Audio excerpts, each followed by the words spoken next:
I'm honored to introduce to you a woman whose courage, clarity, and commitment to justice is changing the landscape of Cameroon and inspiring the world. Freedom of speech become a matter of survival. You have to fight to have a place. You have to fight to be heard. You have to fight to make people accept my choices. Cyrille Rolande Bechon is the Executive Director of Nouveaux Droits de Cameroun. She's a fierce human rights activist whose work spans over 15 years, fighting for the rule of law, democracy, gender justice, and the rights of those whose voices are often silenced. We are not employees, we are activists. We do this because we have a vision. People need us here. She has faced everything from systemic injustice to direct attacks on her organization, having lost years of work in a devastating break-in and cyber attack earlier this year. But even in the face of destruction, Cyrille stood tall, rebuilt, and continued her mission. They take everything, but they didn't take our passion, they didn't take our heart on what we are doing. Her story is a testament to the indomitable spirit of women leaders shaping a new world. Join us as we journey through the life, passion, and relentless activism. Her fight is not just for Cameroon, it's for all of us. This is Cyrille Rolande Bechon. Hi, everyone. I'd like to welcome you to the Women of Agents of Change Around the World podcast series. I am your host, Liza Florida, and this series is brought to you in partnership with the International Peace Bureau and 8 Billion Podcasts. And today, in this 9-part series of incredible women and agents around the world, I bring to you Cyrille Rolande Bechon. So welcome, Cyrille, to the podcast series. How are you doing today? Thank you very much, Lisa, for hosting me. Thank you. It's a privilege to take part to this podcast for Women Changemaker. I'm feeling very great and happy to be here, and also feeling honored to be part of this. So I want to thank you for the opportunity. And yes, I'm ready to share everything. You're ready to share your story. Cyrille has an incredible story. And first of all, I'd like for you to just share with us a brief background of the work that you do. My background, first of all, I am born in Yaoundé, in Cameroon. I was raised here in Yaoundé, where I make my whole life of study before I became an activist. But before I become an activist, I firstly start to have a diploma in management, because that is where, my family asked me to do. But since they didn't have a lot of money, I have to stop school to find for a job. And later on now, I went back to school to have my master's degree in law, in rule of law and human rights, while on the field of human rights. So I learned human rights first before I went to school on human rights. I started my activism, work on this, on justice, on human rights. And when I feel that I need to have something else than just working on this topic, I need to, to know more about human rights in the academia and something new about it. So I took it as a challenge. And then I went back to school and I have my master's degree, and then I registered for a PhD. So that is almost my background personally. But now in the field of human rights, what do we do, like everyday work? Everyday work is about rule of law, the respect of rule of law and democracy principle in Cameroon, because the organization is a pro-democracy organization that was built in 1997, but I joined the organization in 2008. So the mission of the organization is to promote and protect the rule of law and democracy principle in Cameroon. So in this area, we work on the shrinking of civic space, we work on the elections, fair and transparent election. We work on democracy governance. We work on the freedom of public freedom and, all what related to democracy in Cameroon. We also work to give legal aid to victims of violence. That is where we receive people in need because we have a lot of victims looking for justice. So we help them to litigate their cases, to give them accompaniment to have to go to court and to go to ask for justice also. And for the all of this, we also do a lot of advocacy for reform in this area. We work on a lot of documenting reports where we report on human rights violation, all violation. We work on Anglophone crisis, on Boko Haram, on sexual and domestic violence, on many different specific violence in which we think that it is necessary to have more data because this is in need of data of concrete facts, to carry the advocacy on for to ask for change. In our strategy, you can't ask for change, you can't do a good advocacy if you don't have core data and real facts to support your cases. So that is what we do. And then you also work on a lot of awareness, citizenship, and community engagement because there is no human rights without population, without people to whom, right exists. Because what is on the field, people don't know in Cameroon. I mean, it's in many countries also, people don't know what are their rights. That is why we see a lot of arbitrary, a lot of violation also. So we work on advocacy, education, awareness, sensitization, and everything. Youth, in university, in schools, in communities. Yes, I mean, that is the thing. And then we also work with local leaders because we have a society where you have different actors. That we still have the huge impact of traditional rulers in the community. You have the role of religious leaders. You have all these other actors involved that we work with them in this work of advocacy and also in this work of awareness. Because what we look at the end is how we mitigate, how we impact really change in the community. So the idea is not to confront, but the idea is really to bring this dialogue, to bring the conversation, sometimes about difficult topic also, sometimes about difficult, matter in the community, like in local and in national level. Yeah, that is what I can say. You know, I'm so deeply honored to actually bring forth this podcast series because these women are incredible. And she's like, that's all. but, but there's so much that has gone into the work of Cyrille's in terms of her professional life, in terms, you're also the director, correct, executive director of Nouveaux Droits de Leon, Cameroun. Oh my gosh. Yes, the whole I, film. I told Cyrille that I would uh, use my French in this episode to entertain all of you guys.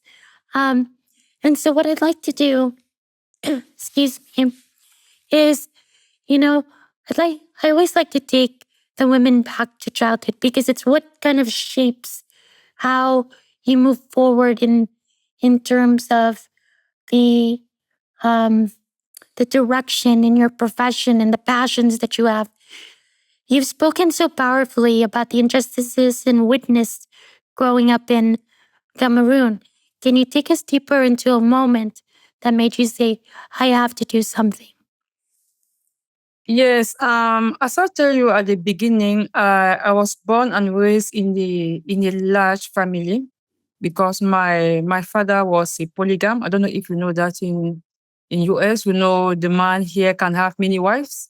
Yes. So my father had three wives, and him himself, he was the head of a biggest family because he had to take over the place of his father, he was a traditional ruler. So you can imagine that we have a very big and large family. So from there, I face our children. You know that in traditional society, your point of view don't count. You just have to follow, norms, tradition, what is inside there, just follow them. So I have to fight. I have to share my to fight to find a way to share what is my opinion, what I want people to understand. And also, my father, in the context of polygamy, sometimes in traditional society, mothers, are the one to take care of everything for their children. So that is where I started, my activism, because I had to sue my father in front of the family one day. I was like, I have something to say against you. Despite the fact that we have a very good relation, Mm. but I have my first prescription of glasses very early, like 15 years. And he was like, you don't have money to pay. And my mother have to try everything to give me. I said, no, I will show to the family. In traditional society, also in my tradition, big families had specific area like the family meeting Yeah. where you can bring your case. You can, yes. So I started there. I bring my father to the case, and there was a discussion, and all the people decide how he will go about it. And this is where this thing started. It was like, I know you are a rebel. You don't, it's difficult to handle you, but we stay with, and then also he himself, he faced a lot of abuses Yeah. after, an arbitrary, he lost his job and then he was arrested. And how I feel all these things, I was like, everything has to be done. Somebody can just do what he wants for another person, and you don't have anywhere to complain. I was sharing how this commitment, this what you face some kind of situation in while you are just beginning your life as an adolescent. This kind of stuff stay in your head, and Correct. you grow up thinking about the fact that something has to be done. It's not possible to just, accept this kind of stuff. That is how I started. So I'm the kind of person when I have something in my head, I have to say it, or I have to Yes. do it. I have to do something. How I will go about it, I don't know, but I will find a way to put it somewhere and somehow. So that is how, the That's thing went. Yeah. yes. You know what I noticed, Cyril, is that as I and just to share with the audience, I did a lot of introduction meetings with all of the women before into actually recording this podcast.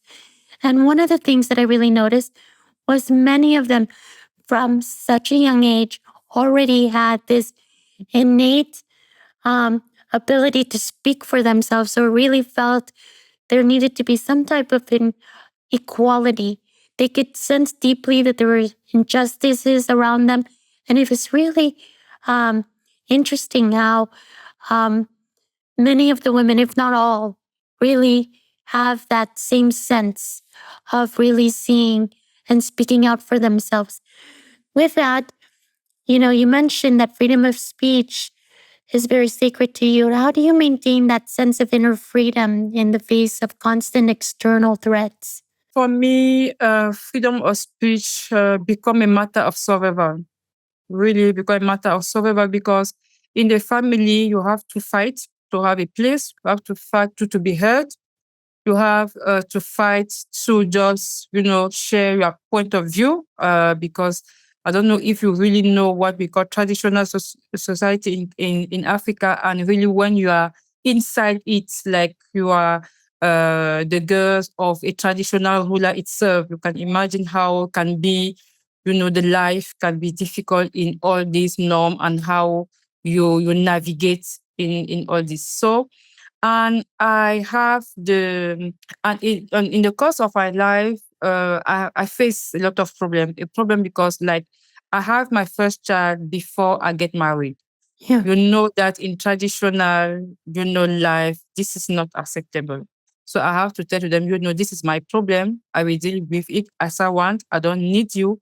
So that is where, when you start your life and you have to fight for your view, for your choices, you are tough. It's like, so for me, I grew up fighting to be heard, fighting to make people accept my choices. So at the end of the day, it become a matter of survival. It become a way of life. It become normal. So everything you can say or talk, really, I just keep to what I'm thinking and what I think is good for me first. I Right. I use people to decide what can be good or not. So for me, that is maybe it's this force that maintain this engagement about the public speech. Because when you know that you have to do that, if you don't do that, everybody will come here and tell you what to do Mm. and what you don't, what is not your right, what is good or not. It's like, no, please stay away from me. I just need space to do what I want to do. So that is how, I keep this spirit in me. And that is really such a great spirit that's emerging from you at such a young age, right? Because her ability to really question what's right, and um, then to really speak up for it, and then to really understand that you have the right to speak up for it. So you've displayed that even such at a young age. Um, what I wanted to ask you next is, what are the most urgent human rights violations you're seeing in Cameroon right now? You know that there's Cameroon, we have widespread human rights violation because of the authoritarian nature of the regime Yeah. in Cameroon. We have a 92 years old president after 43 years as a president of the republic. So power with no sharing, and he's standing for next election. Maybe you don't have the best one. He's standing for the next election in October. You can imagine. So in this context, we are in the center of the dictatorial regime. So core violation are the shrinking of civil space. You can be arrested and detained like anytime, anywhere without any explanation. You will have torture.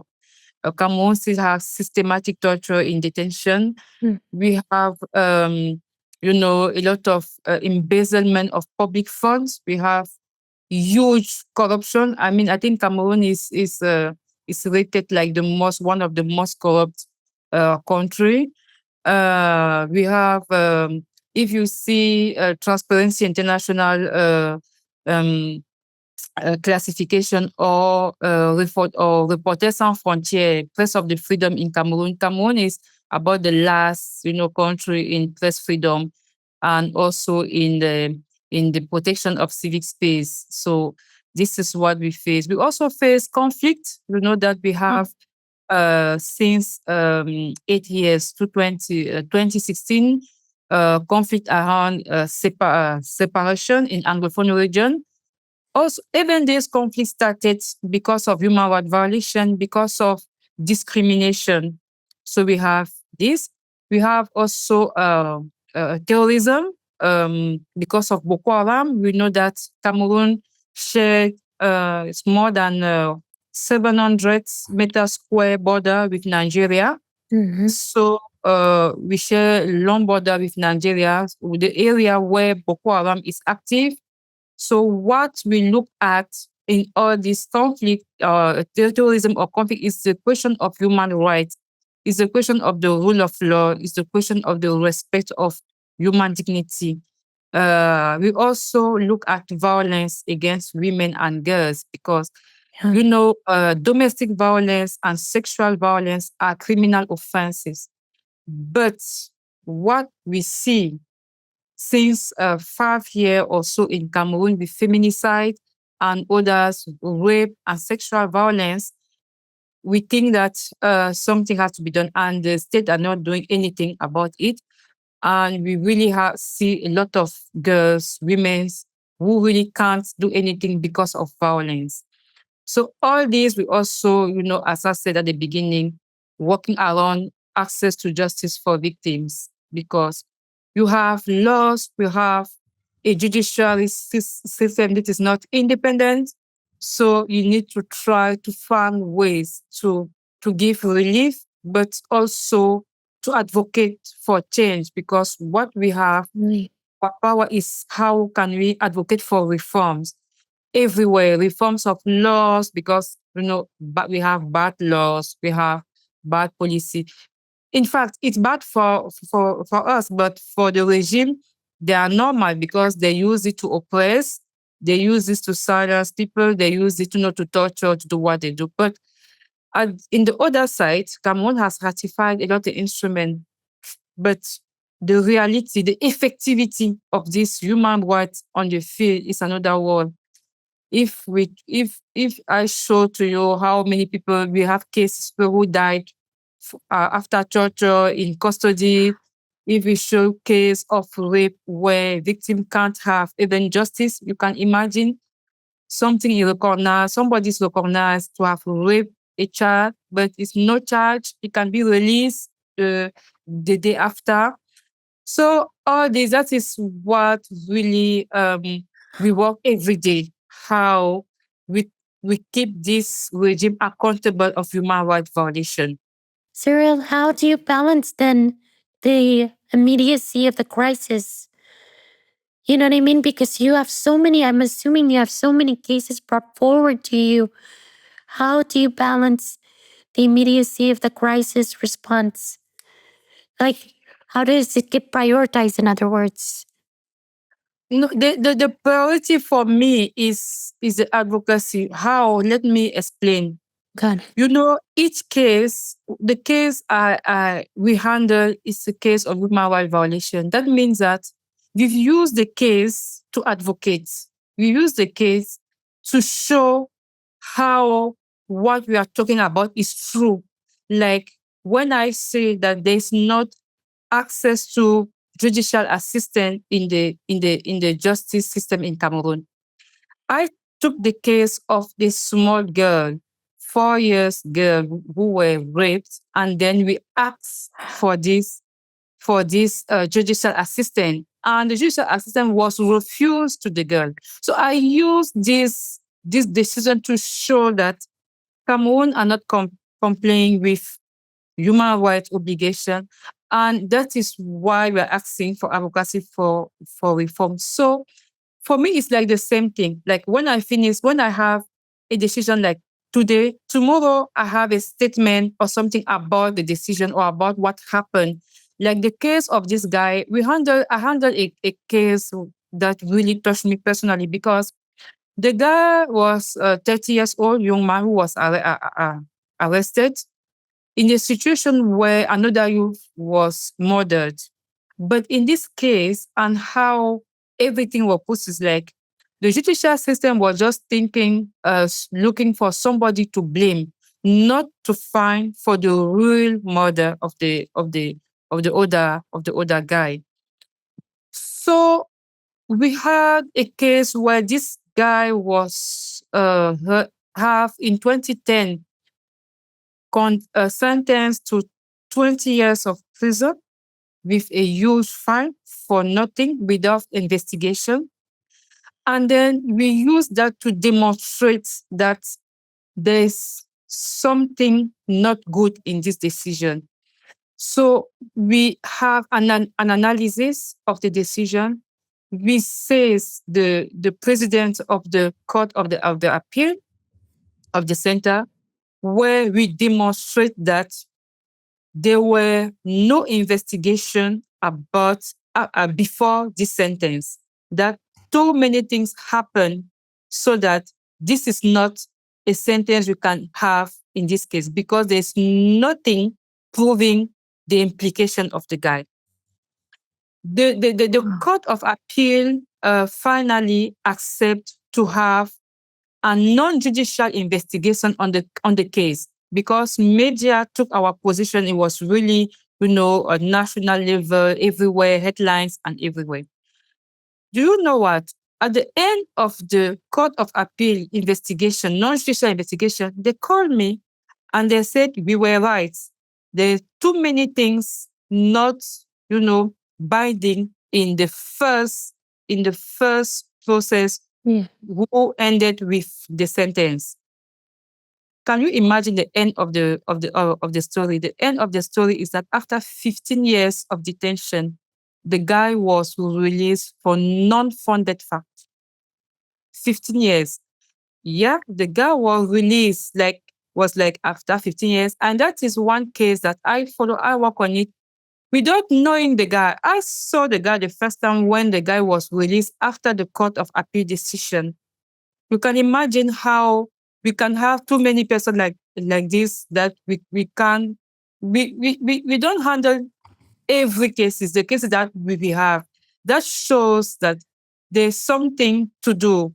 And when we have this case, you know, have a lot of implication because we have the minister having a statement, the judiciary having a statement on it. But everybody was like, this is the work of Nouveau Droit de l'Homme because there was a loan. And at that time, I even had, a threat that we are supporting a criminal, we are doing this, we are doing Yeah. that. But that is where I want to demonstrate that advocacy, immediate cases, in my way of saying things, are the same thing. Because we use, while looking for relief for victims, we use those data to fuel the advocacy work. Correct. When today I'm saying that there is no access to judicial assistance in Cameroon, I don't talk a lot. I just take cases and decisions we had, and I show you that this is the thing. So you don't have to ask me a lot of questions because I'm working with cases, with facts, that this is the letter we sent to this because of this case. This is real case, not like something. It's not theory where you just make a report about something.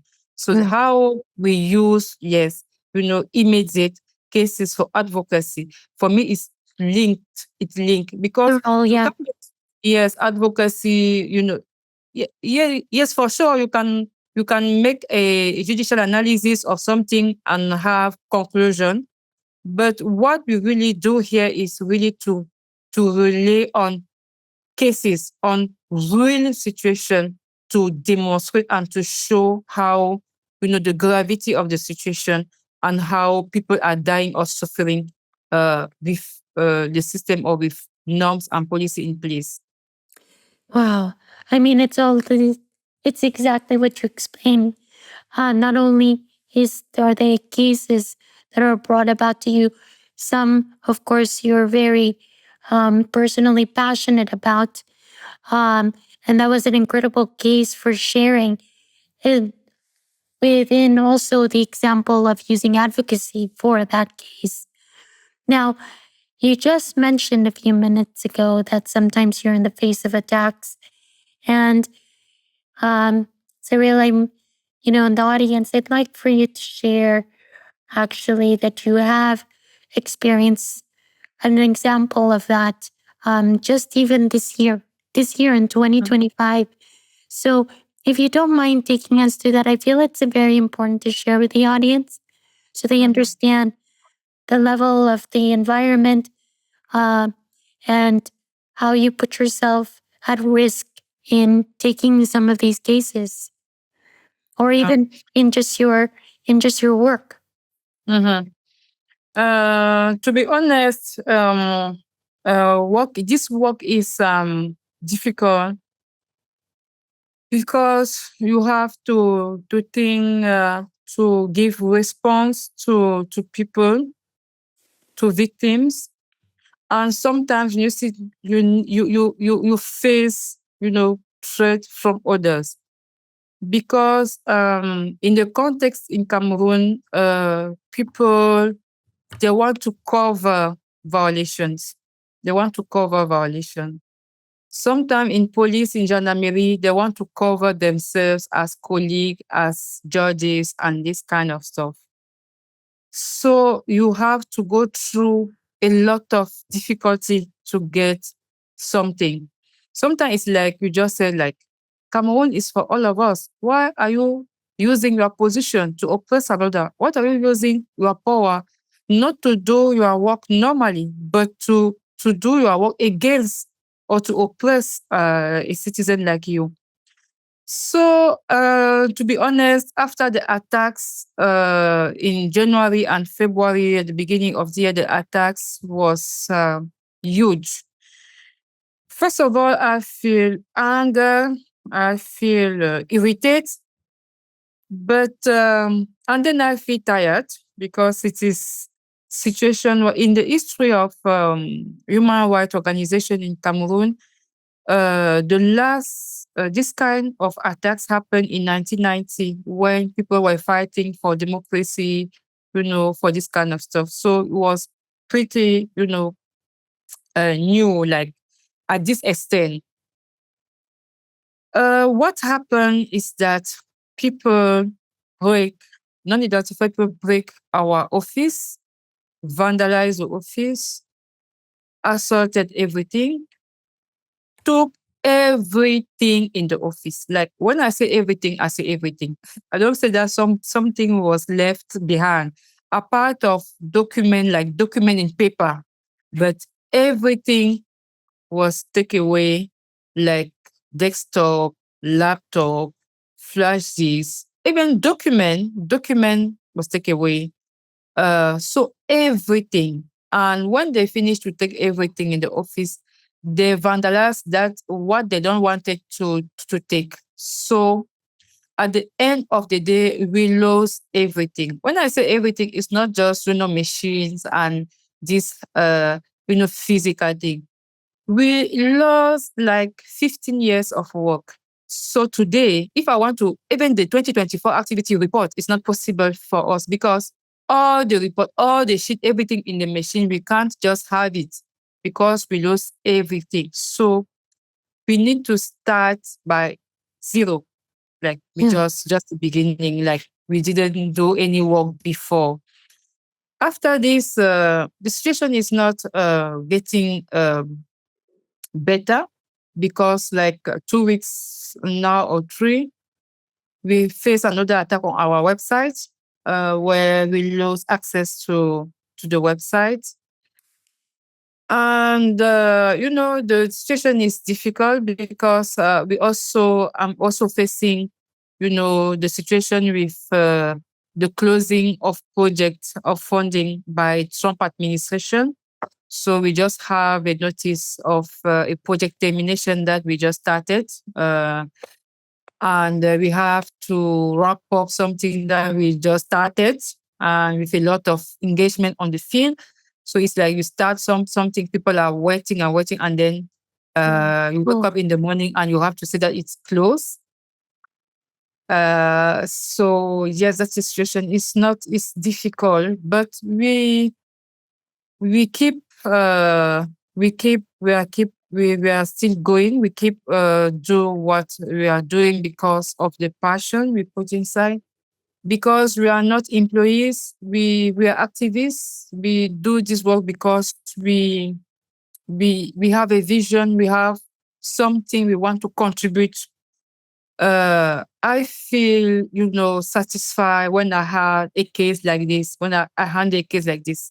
That's it. I mean, I think that is what keep us really alive and what keep us continue to do this work because I myself, as I said, I have, a sufficient background to have a post anywhere I want to do, to go, But I feel like I want to stay here. I want to continue what I started.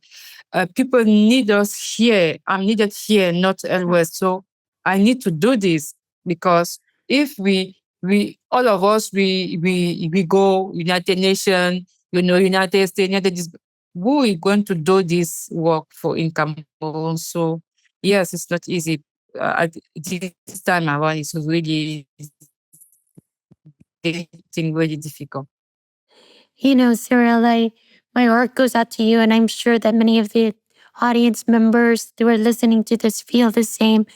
Not only was the offices physically attacked and literally everything was taken or destroyed, Did you say 3 weeks later there was a cyber attack that completely brought down their website?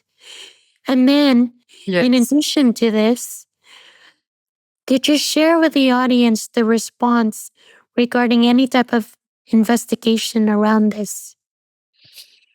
No, no response. After the attack, we filed two complaints. One complaint the police station, another complaint the gendarmerie, because in Cameroon, in the primary investigation for judicial for criminal affairs, you have two units, two offices you can handle. You have police and gendarmerie. It's like in France, yes, system. So we filed the two complaints, but since now we don't have any information, even a call to say, hey, how are you there? No, we don't have nothing. Although we still face threat from the authorities, because they issue letters or a list, like last week, or yes, 2 weeks last week, yeah, they issue a letter where they make a list for just 100 organization or 50, something like that, saying that many organizations, human rights organizations, don't have rights to get funding. And as you can imagine, we are part of of those organizations who are not that they think that we do a lot of noise, so they don't want to see us, to let us continue. So the situation, the environment not it's not good. They are the one to to have, or maybe statement, or to publicly articulate about this threat or the situation. But no, they are continue to put threat, to say that they will criminalize, they will do this, they don't want us to work, and to do anything they don't want. So the situation is still very tense and difficult.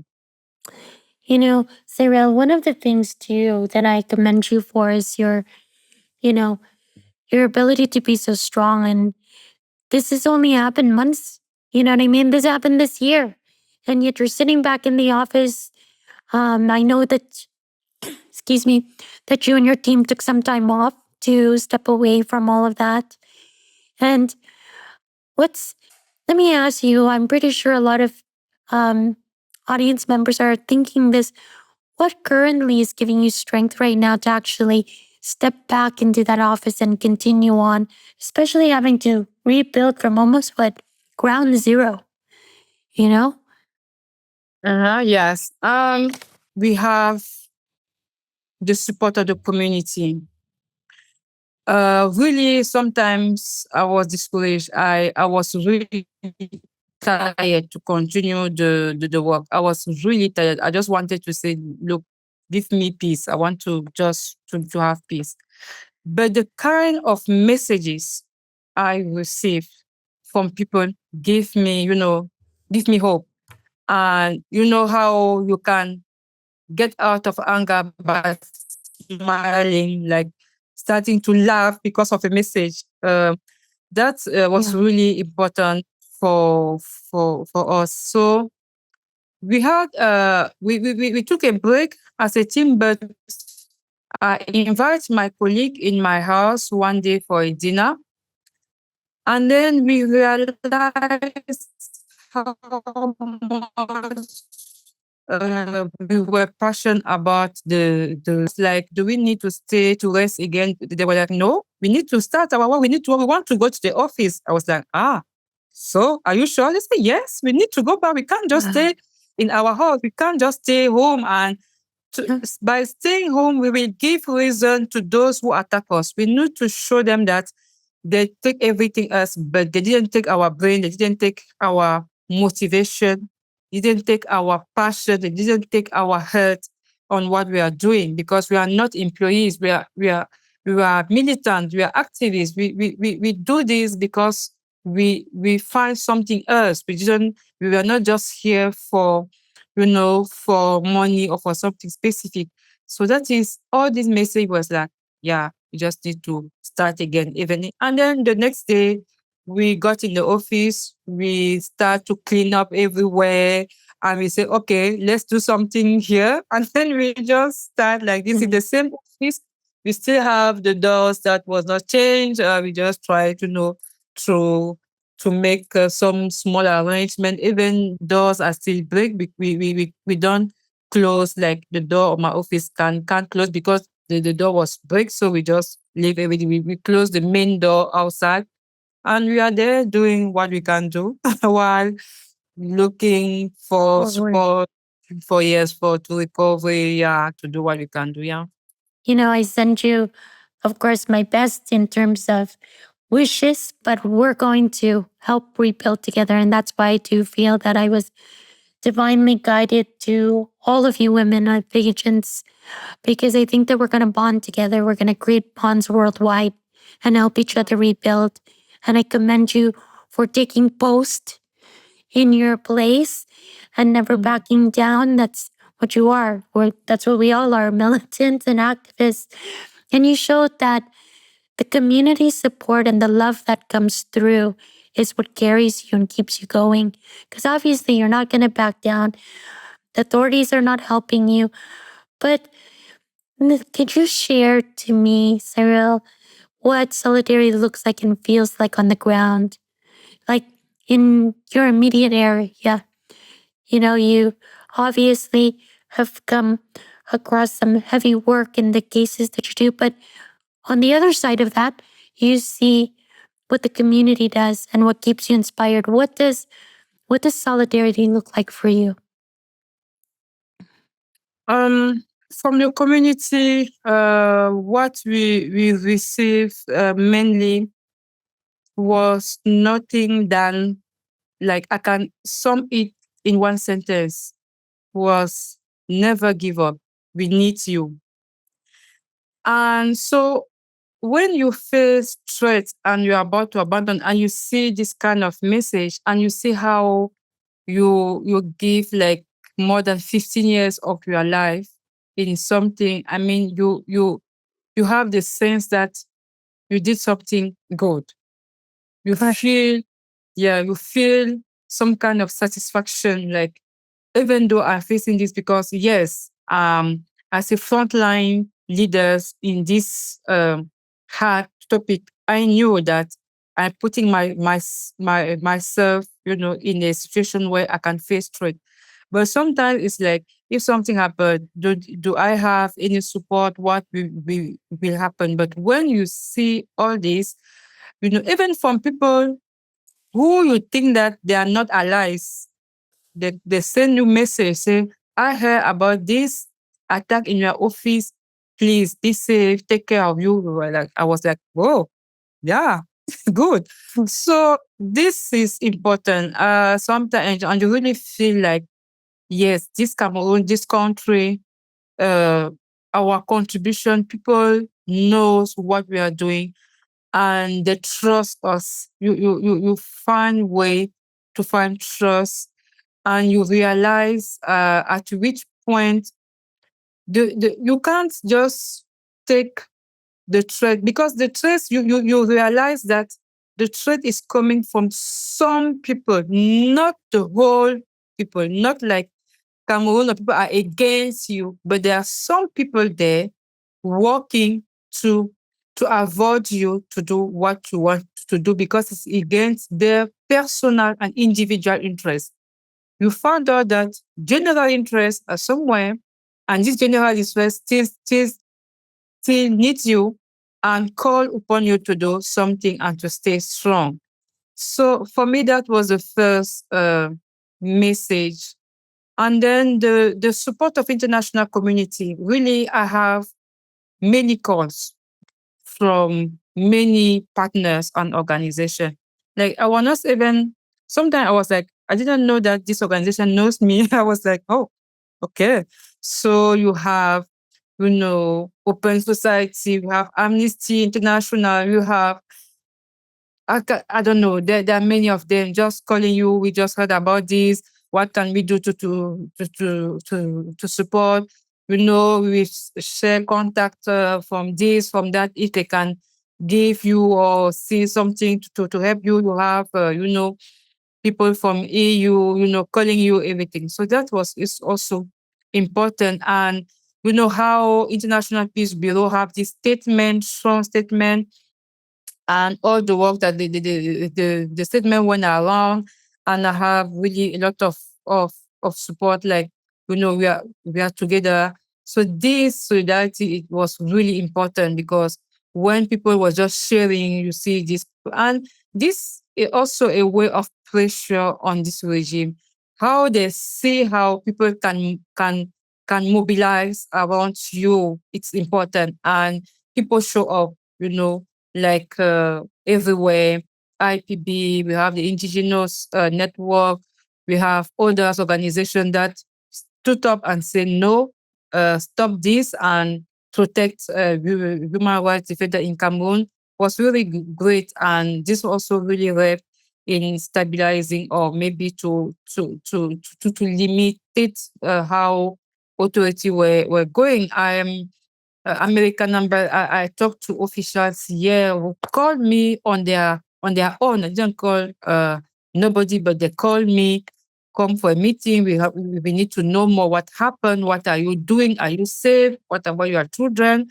I mean, even though they didn't give me really like what I wanted at this right time, I was like, give me machine, give me need. I need to start again my work. But it was important, to know that you have this support. And I mean, it was really important. And I want to use this opportunity to thank everybody, what everybody will contribute to this. It was really, really helpful in the context we are now. I really love it and appreciate, yes, this solidarity. Cyril, it really warms my heart to really see the unity that happens amongst not only your local community, but the organizations. And the reason that that happens is because you also show up for them too, Cyril. You not only show up for the people of Cameroon, but the global organizations. And we're seeing this sense of unity coming together right now on the planet, across the world. Many people are speaking their voice. And that's even why the International Peace Bureau came forward and contacted me about bringing this podcast series forward. Yeah. And I was on board and all in. So, what I'm going to do too, Cyril, so that the audience members can actually read more um, about the attacks that happened at the beginning of the year, and maybe if they feel called to maybe donate or provide any resources, I'm going to link that all into the description box, including International Peace Bureau's article in support of um, the organization, and not to, um, you know, the their expression on what has happened with the attacks. But this has been an incredible podcast episode, and I do have a few things that I want to ask you in closing. You know, what is your vision for Cameroon outside and beyond the political change? Yeah.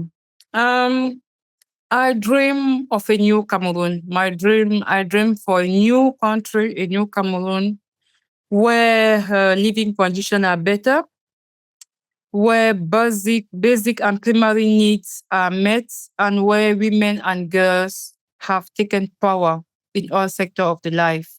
I think we just need this minimum in this country. It's a beautiful, no, it's a beautiful vision, and I'm going to hold that vision for you in Cameroon. And if you could speak directly to the young women in Cameroon, beyond who you want to fight for justice, but feel afraid, what would you tell them? To young people, to young girl who want to get involved, I would say, my head, my heart, my hands are open. We have been able to achieve, but we are ready. Are ready I am ready to support them because there is place for everybody in this fight. Is our fight. It's not others. It's the fight for our life. It's a fight for our family. It's a fight for our place. It's a fight for our opinion. It's our fight. It's not somebody else. So for me, I extend to them the will, to do something. I call upon them to engage in this fight. There's not just adversity in human rights. I want to say it's true that we just talk about threats and everything, but there's not just adversity. There's satisfaction in human rights. There is something good to be directly with community, to have the impression that you are having direct change on somebody's life. It's important. You can't have too much money to be paid for that, because the satisfaction is very, very high that even a paid job will not give you. So I think there's something very good to get out of human rights work. I call upon them to forget about adversity. There's nothing without adversity, but Right. it is something. Yeah, there's better thing around human rights, and I think everybody would love to know that she made something somewhere in the situation we are in. When you see France, when you see US, the change didn't come like by magic. People died for that. People fight for that. People, uh, you know, make a lot of sacrifices to have these changes in those countries. So we need to think about it. I want to touch them that I'm ready. There's a lot of space, and we are ready to share what we know, to give them strength to do this work, because it's our work, it's our country. There's no way to go. And look at me, myself, I don't go anywhere. Maybe I will find a way to secure my children somewhere so that they can grow. But my place is here, and I'm calling for them to join me in this fight. That was beautiful, Cyril. Obviously, I saw. Thank you for opening your heart. Um, I could see it as you were getting emotional for your vision of Cameroon, and we are going to see that. I'm going to make sure that we all unite as humanity, and one day, um, many of this global community will get to visit Cameroon with Yeah. where your vision lies. Yeah. I So hope so. I love the beautiful smile on your face. And that's what brings me joy when I do these podcasts, to be able to share the beauty of these women, not only insight, but through their intelligence, through their fight for justice, to build peace. And so it's an honor to have had you on this podcast series. I hope that this is not only, that this just becomes one of many where you get to actually share your message with the world. And I'd love to find myself in Cameroon one day to visit you and give you a hug, Cyril. Yeah, I would love to receive you. Look, there is authoritarian regime, but Cameroon is a good country. You will eat a lot of food, a lot of good weather. You will be oof. We have everything. We have beaches. We have so many things to see. So please plan to come in Cameroon. Yes, I would love to. And I'm pretty sure that this invitation extends out to everyone around the world. Yes, If yes, Yes, yes, if any of you plan to visit Cameroon, please yes. contact Cyril. I All know you. that she Yes, welcome you. She's now going to be a yes. part of the tourism department. this So, this went from human rights justice into tourism. yeah, that would be very good. The yellow soup. Yes. Yeah, we have the yellow soup. We have the green soup. We have too many good food. I told you. Woo! Just come. Wow. You know, you're you're tempting me. I might actually go and see if I can find some Cameroon food here in Los Angeles. Yes, yellow soup and ashtu. This is pound yam. You have dole. What we call dole is a bitter leaf. Very good. You have ero. this is Anglophone food, but nationally known.